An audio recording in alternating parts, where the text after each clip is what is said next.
Pues empezamos con la charla de Paco de la Asamblea de Estudiantes Permanentes para saber su posición y su postura sobre la regularización, también sobre el movimiento estudiantil y el racismo en la UGR. Y Vale. ya tiene. Estupendo. ¿Se oye bien lo primero? Sí, tampoco hay que pegar los demás, ¿no? Yo creo que no sature. Vale, pues lo primero, queríamos también desde la Asamblea de Estudiantes agradecer a la Unión de Estudiantes Migrantes por la invitación a este acto. Nosotros sabemos que la Unión de Estudiantes, como el propio nombre lo indica, pues una asamblea, como ya demostraron en su fundación, que busca dar respuesta a las problemáticas concretas que tiene la población migrante dentro de la UGR, pero quería destacar, por empezarlo y quitármelo ya, que han tenido una iniciativa también muy grande en acompañarnos digamos, en acciones que hemos llevado a cabo, sobre todo de la UGR y la ciudad de Granada, que no necesariamente tenían que ver con la organización del proletariado migrante o con problemáticas del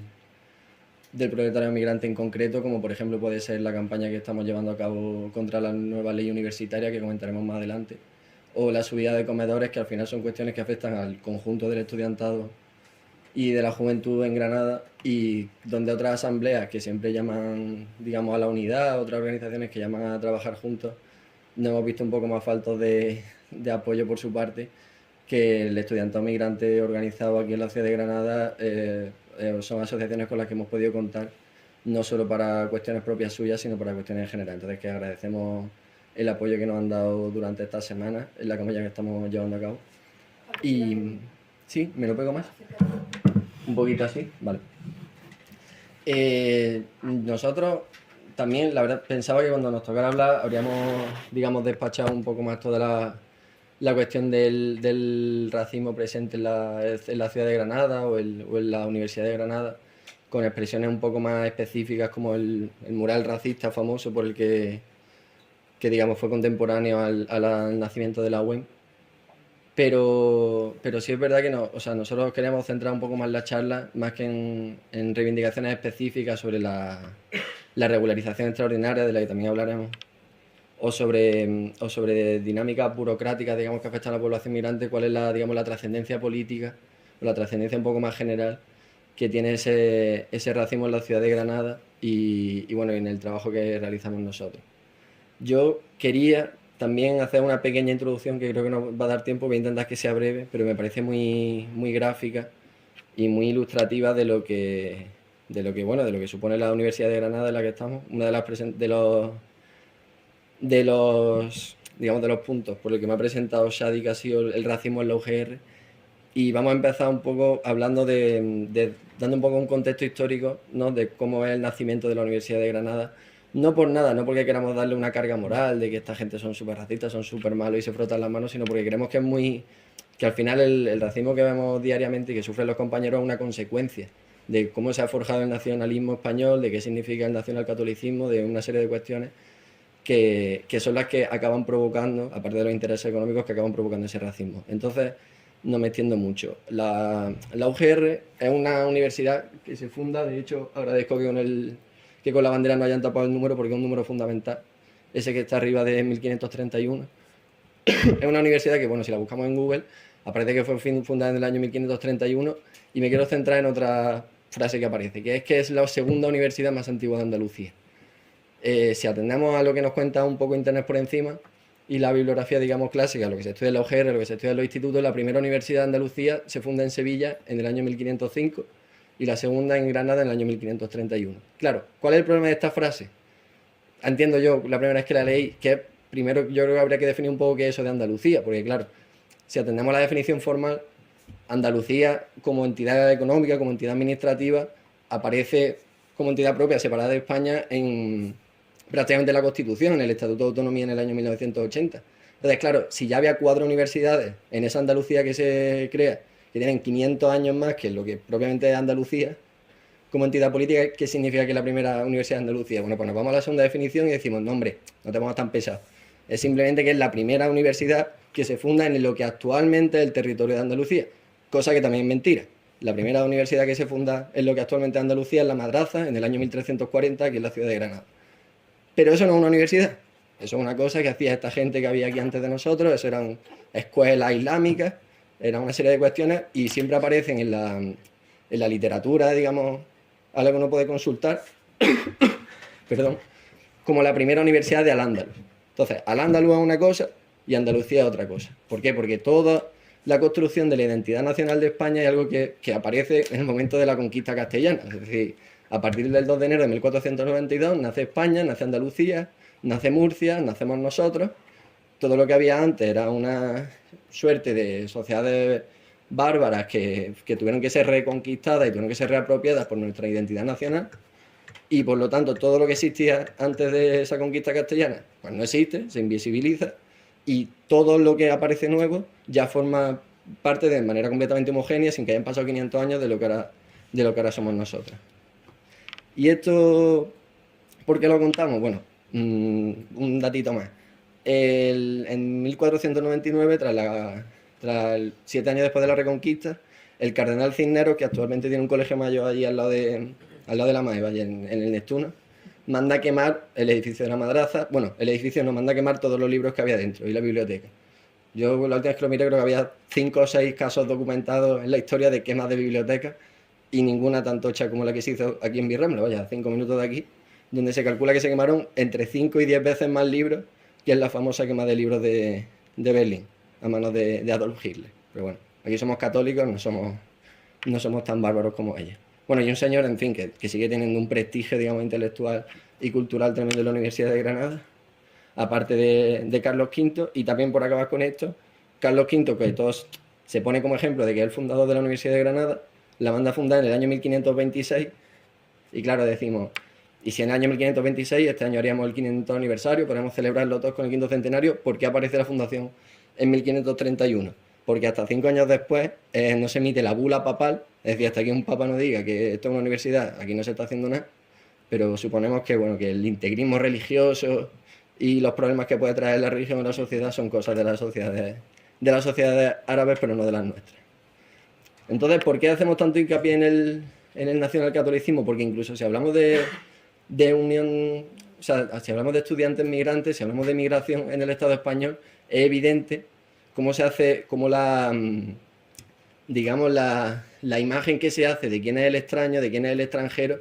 es completamente, diría que prácticamente arbitraria. Es decir, hay países como pueden ser Ucrania, como pueden ser Bielorrusia, que han tenido ahora un problema serio con una guerra, donde ha habido un problema migratorio importante, donde hemos visto que no ha habido tantos problemas burocráticos para acoger a esas personas en el Estado español. Sin embargo, un país que está a 14 kilómetros su frontera del nuestro, pues son gente completamente ajena que nada tienen que ver con nosotros. Entonces, las fronteras, como muchas otras ideologías que tenemos en la cabeza, son algo que se configura pues en torno a unos intereses económicos al final. O sea, por eso me queda un poco para cuando he dicho la palabra arbitrario, porque no son arbitrarios. O sea, nosotros pensamos que esos intereses, que ese discurso completamente racista, pero ya no solo racista, sino estigmatizante con ciertas culturas, o separando lo que sería el mundo occidental, el mundo católico, de las culturas extranjeras, que como vemos en la historia son muchísimo más hermanas al Estado español y a Andalucía que muchísimas otras, que sí se nos presentan como propias o como compañeras, tiene unos intereses económicos en una explotación hacia el sur global.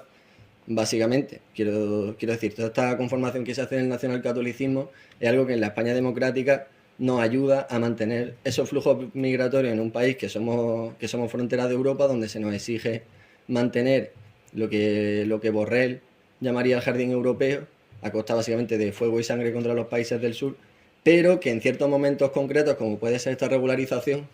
nos permite tener una reserva industrial de fuerza de trabajo, nos permite tener una reserva de personas que sirvan como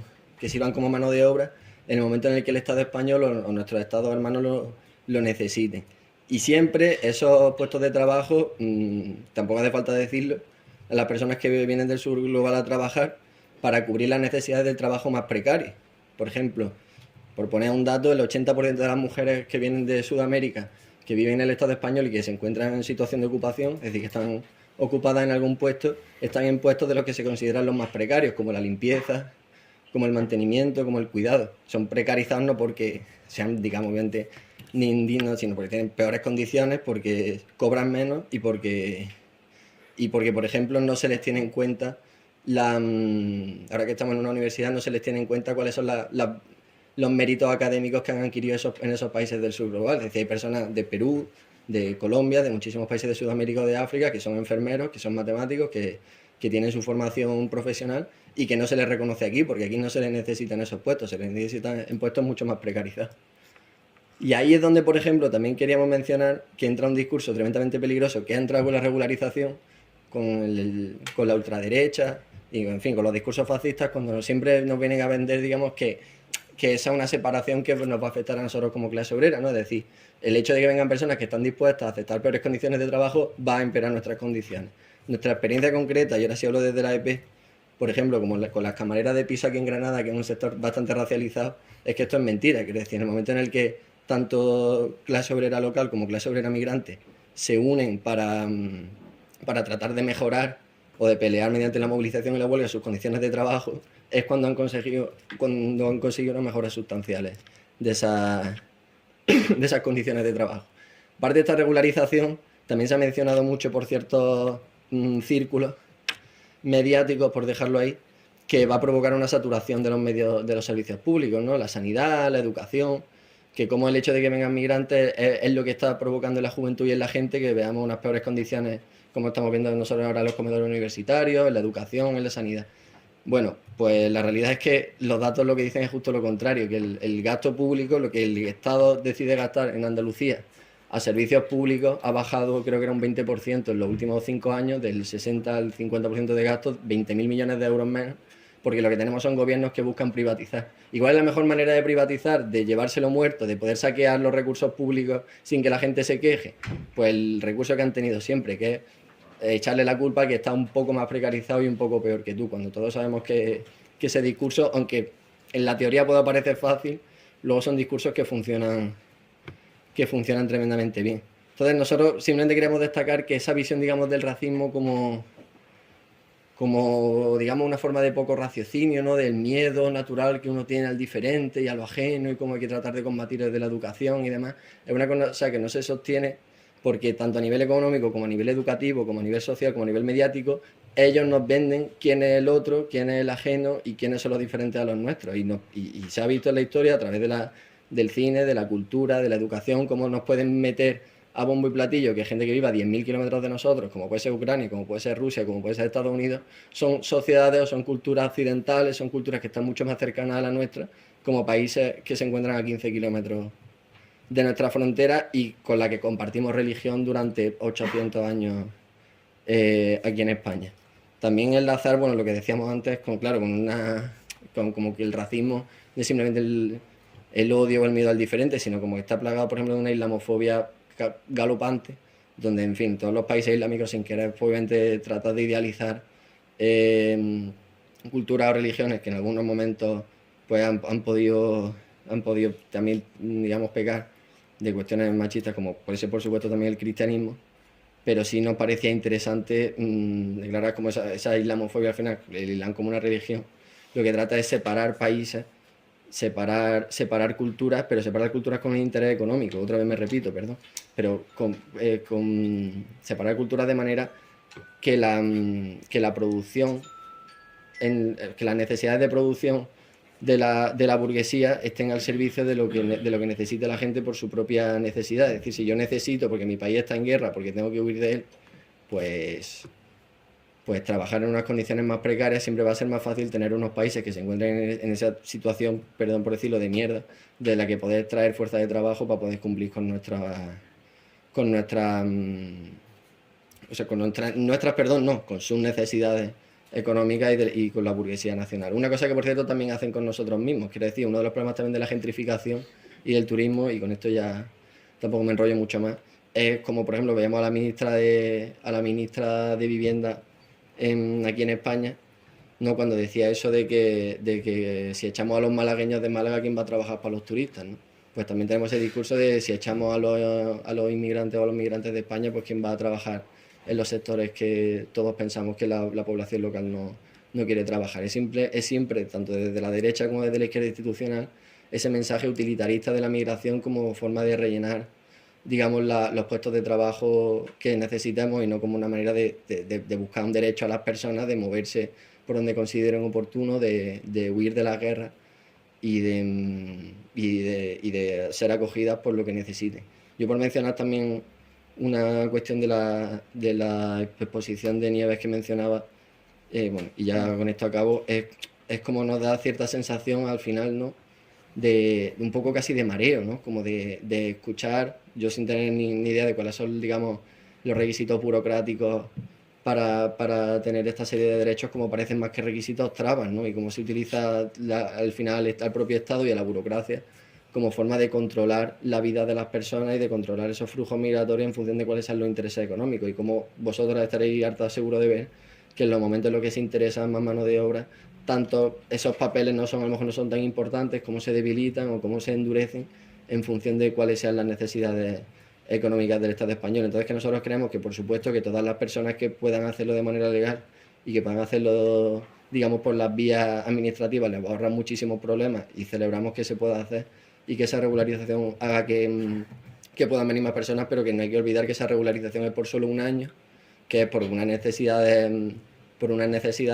económicas concretas y que está siendo reivindicado, que está siendo promovida por el mismo gobierno que masacró a 43 personas en Melilla y salió en el Congreso de los Diputados a decir que la policía marroquí y española había actuado perfectamente. Entonces, que nosotros animamos a toda la población a que no se dejen esperar o no se dejen convencer de que a través de la vía legal o a través de la vía administrativa vamos a poder conseguir esas condiciones, porque lo único que podemos nosotros aportar es una movilización conjunta, y por eso animamos a la UEM que cuenten con nosotros siempre que les sea necesario, pero como animamos a la gente a que se movilicen, a que se organicen y a que entiendan que es humano, que es nuestra producción, nosotros somos los que trabajamos, nosotros somos los que decidimos lo que se hace y lo que no en última instancia, con herramientas como la huelga o como el paro, y como es la única herramienta que tenemos para controlar, pues que no controlen en definitiva nuestras vidas. Entonces, que si en ciertos momentos no nos vale, digamos, con esas vías administrativas y tenemos que salir a la calle a reclamarlo de otra manera, que por supuesto que lo haremos, pero que al final es la única manera de garantizar que esos flujos migratorios no estén al servicio del capital, sino que estén al servicio, pues, de ayudar a las personas a vivir donde buenamente puedan. Y con esto, bueno, me he dejado muchas cosas porque me he liado bastante, no he leído casi nada, pero me he pasado ya bastante del tiempo, o sea que aquí lo voy a dejar.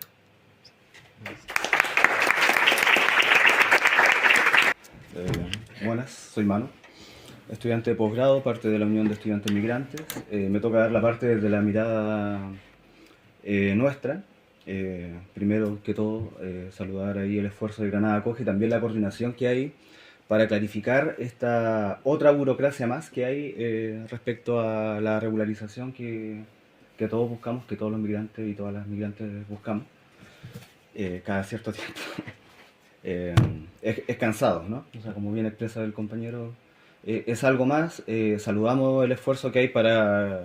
que todo el mundo pueda entender cuando ya esté la resolución definitiva, pero eso, estamos de acuerdo con el diagnóstico de que sí, como una patita más burocrática para enredar todo lo que ya está enredado para nosotros. Saludamos también a nuestras compañeras de la Unión, La Asamblea Permanente de Estudiantes, sí. de estudiantes permanentes. ¿Cómo es? De estudiantes permanentes. Sí, perdón, es que soy de Latinoamérica, así me enredo. También lo mismo, están trabajando problemáticas que, si bien son del estudiantado pobre español, o sea, el alza de los precios, la desfinanciación de la educación pública,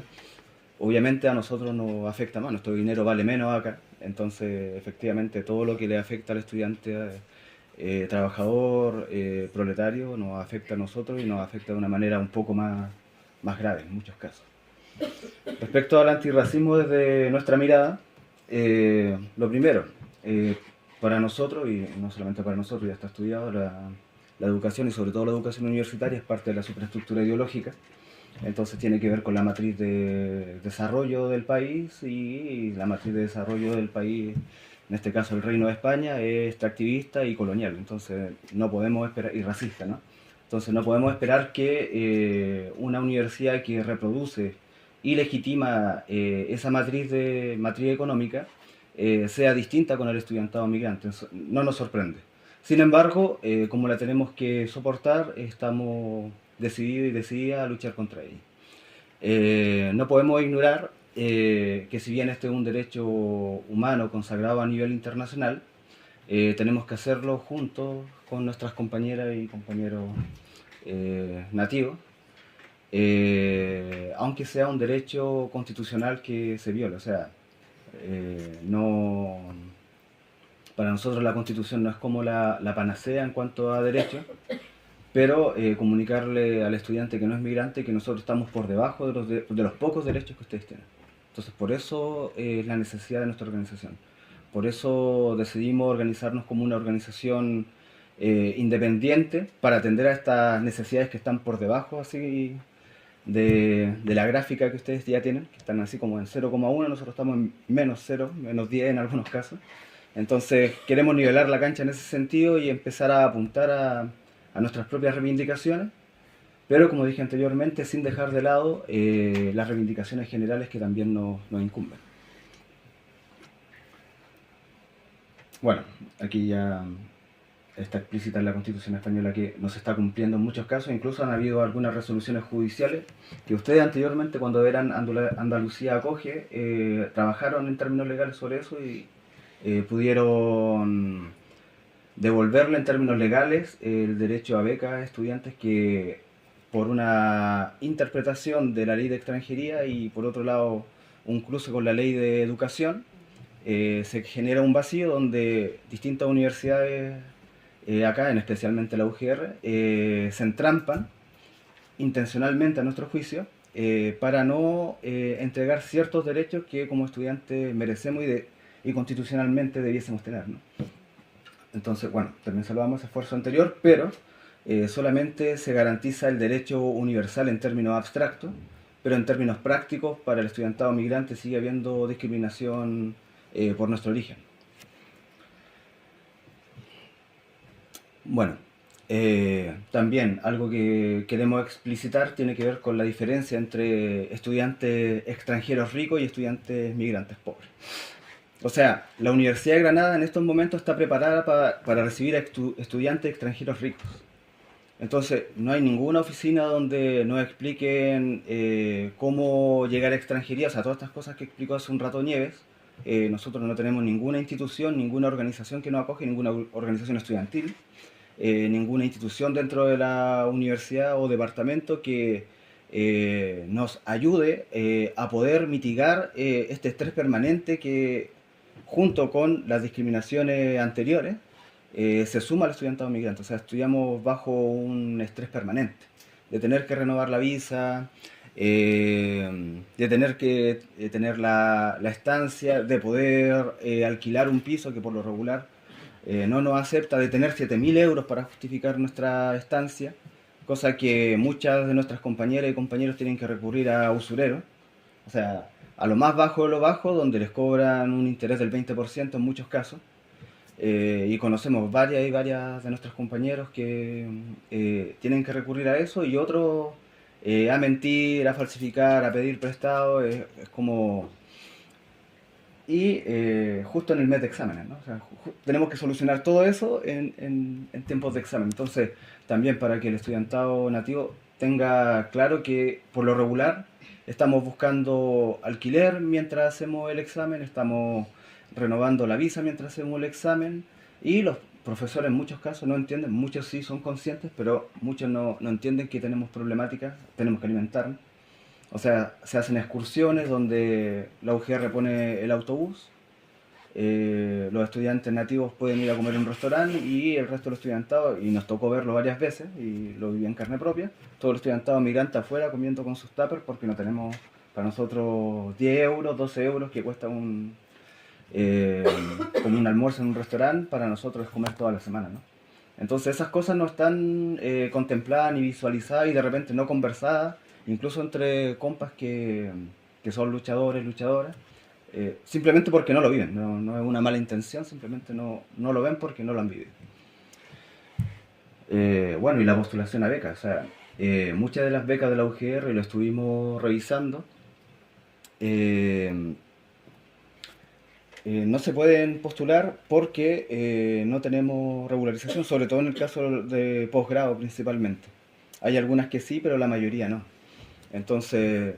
tenemos que tener, y esto lo analizamos en la convocatoria 2025-2026, tenemos que tener residencia legal, tenemos que tener NIE, tenemos que tener el empadronamiento, cosas que en muchos casos, como dije anteriormente, no sabemos cuándo llegamos y tenemos que llegar, por lo regular llegamos atrasados a las clases y atrasadas, porque, o sea, con un mes de desfase o 2 meses de desfase porque no nos dan las visas a nuestros países.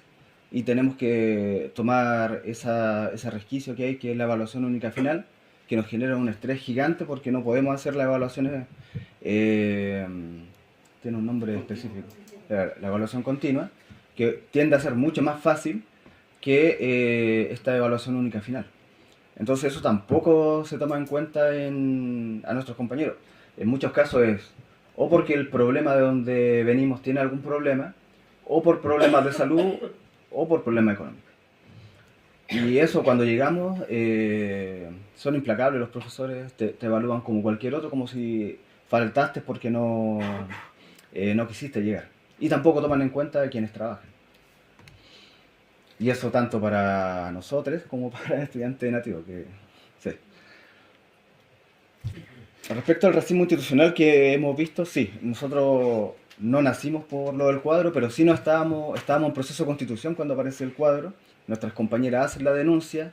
tenemos un decano que trata de racista a nuestras compañeras que hacen la denuncia y que la mirada nuestra es la equivocada y la de ellos es efectivamente la plural, la diversa, la antirracista, ¿no? El cuadro de Michael Picado, la posición del decanato de política y sociología fue una acción racista, machista también contra nuestras compañeras y quedó impune. O sea, tuvieron que cambiar el cuadro a pesar de que lo habían defendido. Se les advirtió varias veces, no solamente por el estudiantado, sino que por académicos, que era un cuadro racista, que el racismo no se define por la intencionalidad, porque ellos no tenían intencionalidad racista, pero como bien lo pudimos conversar con varios académicos, sobre todo se formó un grupo que nos ha estado ayudando y con los que hemos dialogado, el racismo no se define por la intención, sino que por las consecuencias, y generó graves consecuencias cotidianas a nuestras compañeras. También una cuestión que también pasa así como por debajo, este racismo soft, los grupos de WhatsApp, tanto en grado como en máster, que tenemos que estar constantemente recibiendo stickers racistas, días de racismo, comentarios racistas, pero en buen plan. Y como es en buen plan, no hay medida y no hay un protocolo que vaya contra eso. Y eso lo hemos dicho varias veces, tenemos compañeras y compañeros que han tenido que renunciar a sus estudios, justamente por lo indignante de estas situaciones. Eso sumado también a la leyenda negra, que donde el hispanista, el nacionalista católico se victimiza y dice, oh, están todos contra los españoles, y no hablan del colonialismo inglés y tampoco hablan del racismo que hay en sus propios países, como si 300 años de ocupación no significaran nada. En fin. Pero eso, o sea, está en la narrativa de académicos, de estudiantes cotidianamente. Cuando algún compañero o compañera reclama contra esa narrativa, resulta que los intolerantes somos nosotros. Y eso también invisibilizado, como que no hay una reacción por parte del estudiantado. Quizás hemos tenido mala suerte, no hemos tenido la posibilidad de compartir con estudiantes organizadas, pero la respuesta regular es silencio. Y es silencio porque vemos que mucha parte del estudiantado tiene miedo. Tiene miedo a no poder opositar, tiene miedo a no poder seguir trabajando. Hemos sabido de compañeros y compañeras que han sido agredidas y no han denunciado básicamente porque quieren mantener su puesto de trabajo o el lugar que se están construyendo en la universidad. Y nosotros pensamos que eso en algún momento tiene que parar, ¿no? Bueno, ahí está la comparación del cuadro. Saludamos que hayan rectificado la iconografía racista, pero abajo nos ponen un comunicado del decanato donde acusa al estudiantado que protestó con todas las formas de lucha que nosotros validamos, ya sea denunciando, haciendo la charla o quien rayó el cuadro. Todas esas formas para nosotros son válidas, Pero resulta que el tipo rectifica y dice que al final es una reinterpretación, acusa a quienes protestaron contra el cuadro de vándalos. O sea, ya hizo una exposición racista, ya acosó a nuestras compañeras cuando lo denunciaron, y además ahora cambia el cuadro, pero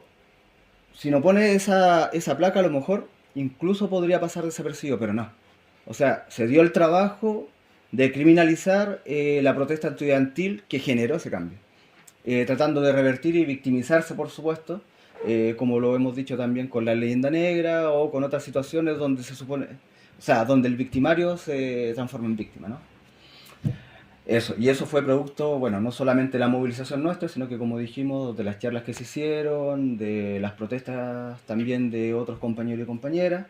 e incluso aquel rayado que también facilitó de alguna manera el cambio de cuadro, ¿no?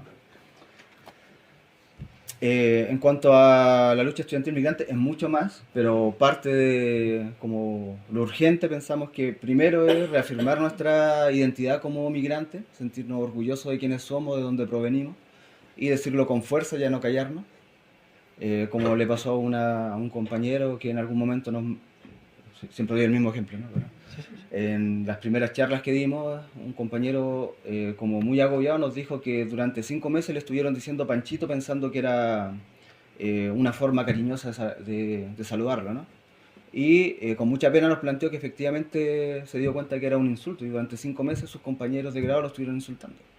Y esas cosas llamamos al estudiantado consciente no migrante a denunciarla y a los migrantes que se acerquen a la organización y empecemos a tomar medidas contra aquellas situaciones cotidianas que no es microracismo, sino que es racismo puro y duro, ¿no? Respecto a los protocolos, pensamos que tienen que ver una construcción colectiva con el estudiantado migrante y sanciones reales a los racistas. O sea, no puede ser que este decano y muchos profesores y estudiantes que han hecho o cometido estas prácticas sigan impunes. Ya basta de impunidad dentro de la UGR y ser... Silvio Rodríguez decía, la tolerancia es la pasión de los tiranos, ¿no? Intolerantes con los racistas, no podemos tolerarlo. Y eso, por reivindicación de derechos para la población estudiantil migrante, y así como los generales también, como lo hablamos al principio, luchar contra el alza a los comedores porque, como dije al principio, nuestro dinero vale menos. O sea, si está en 3,50 y lo suben a 4, para nosotros es mucho más grave porque o trabajamos en nuestros países a distancia y recibimos un pago profesional que es menos que el mínimo acá, o sea, nuestro dinero vale mucho menos, o se recibe ayuda de los padres y el dinero que viene de nuestros países, lo digo o no, vale menos. Entonces, 50 céntimos es bastante dinero para nosotros, entonces debiésemos lucharlo o por mantenerlo e incluso por bajarlo. Y eso, la financiación de la educación pública y todo lo que tenga que ver con derechos generales también nos afecta, así que por eso también decidimos hablar con nuestras compañeras y compañeros y dialogar respecto a qué medida hay que luchar contra, o sea, respecto al racismo en términos concretos, y también cómo trabajamos en conjunto, unidos en la acción, respecto a los temas generales que a todos nos atañen. Así que eso sería la exposición por parte nuestra. Así que, gracias.